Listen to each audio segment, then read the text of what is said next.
there! Welcome to another web class. This is teacher Ada and I'm gonna be with you. In this class, we are gonna go over the little parts in the sentence that makes it easier for people to understand them. Little parts that help us express ideas clearly. Are you ready? Let's go over the rules and get ready to start. Choose one thing. If you hear noises or a dog barking, that's my dog. I'm sorry, but I'm at home and those things happen around here. Okay, the rules. Once you start the video, you may not go away. You need to stay till the end. It's okay if you stop the video to write answers or to take notes, but you may not say, let me go get a sandwich. No. Rule number 2, get your materials ready. Your English book, pencils to write with, eraser, colors maybe. And the last rule, and very important, think and speak in English. I know this is not a regular class, but when I speak to you and I ask you questions, I wish that at home you could answer my questions in English. If you are with your family, okay, have them practice English too if possible. Okay? Good. Let's take a look at the first sentence that we'll analyze. My good friend Max usually goes to the park to play. That is a very simple sentence because I want to start with the easy stuff first.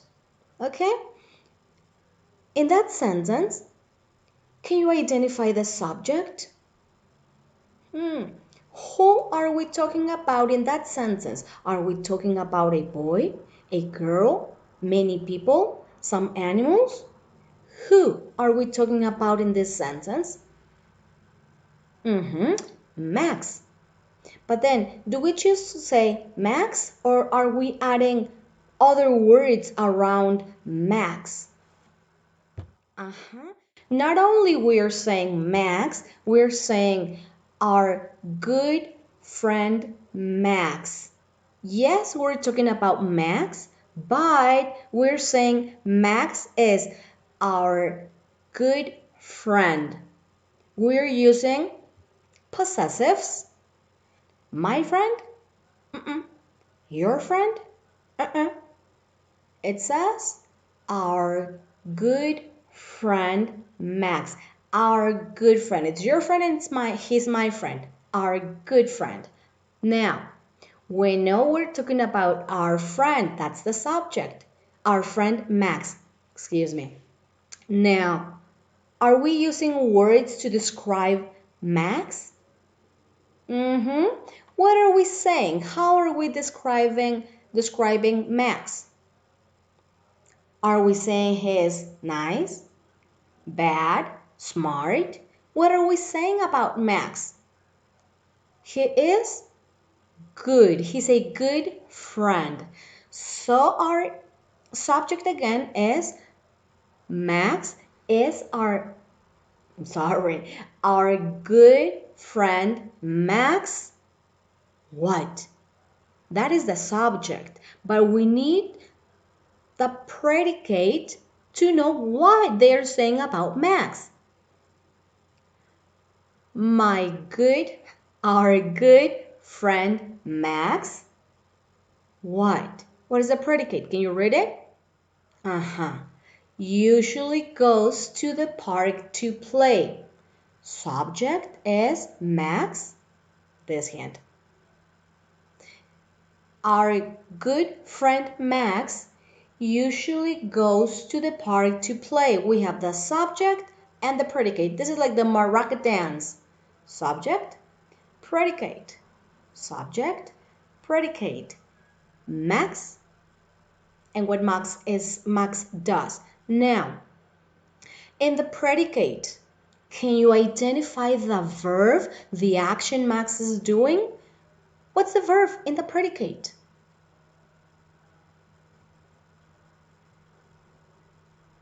Goes.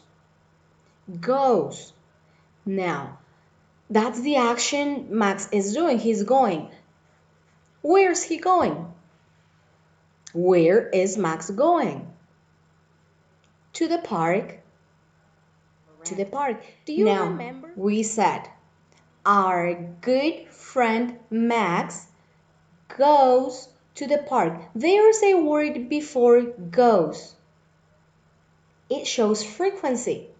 That's why that's called frequency adverb. That's another part of speech. Frequency adverbs. How often, how frequently does Max go to the park? It says usually. Usually is a lot, but not always. A lot. Almost always. Okay? So now we know. Let's go back to the beginning. Who are we talking about in this sentence? Max. What possessive are we using? Are. What is an adjective that describes Max? Good or good friend, but let's say good. What is the verb in the predicate? Goes. What is the adverb of frequency? Usually. You see, all these little things add up to get a really well written sentence. More parts, more details, easier to understand an idea. Okay, and the last part. What does he go to the park for? He goes to do what? What is the indirect object? To play. Correct. Yay, good job. Let's celebrate. Now, for the next activity, I'm going to give you a sentence, well, a few sentences, but we'll go one by one.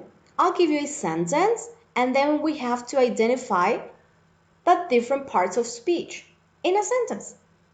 Subject, what's the predicate, what's the subject, what's the predicate, what's the adjective in that sentence, what's the adverb of frequency, what's the direct object or indirect object, and more. Okay? Are you ready for the challenge? I know you are. And remember, if you have any questions, write it in the comments, send your teacher an email, investigate a little, or watch this video again. I don't want you to stop working just because something's difficult. Remember, if something's difficult, we read it again. We analyze information. We think more and more and more. But we find a solution. Never stop. Okay? Well, here we go.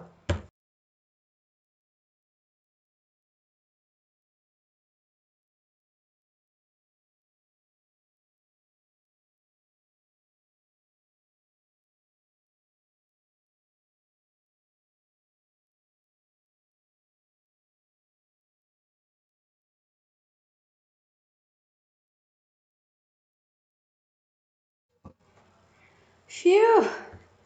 That's a lot of thinking, my friends. It's easy. It's not difficult, but it's a lot of thinking. You really, really have to concentrate and pay attention. Now, your homework is to finish this activity, take a picture, and send it to your teacher's email. Okay? It was really, really nice to be here with you. See you next time.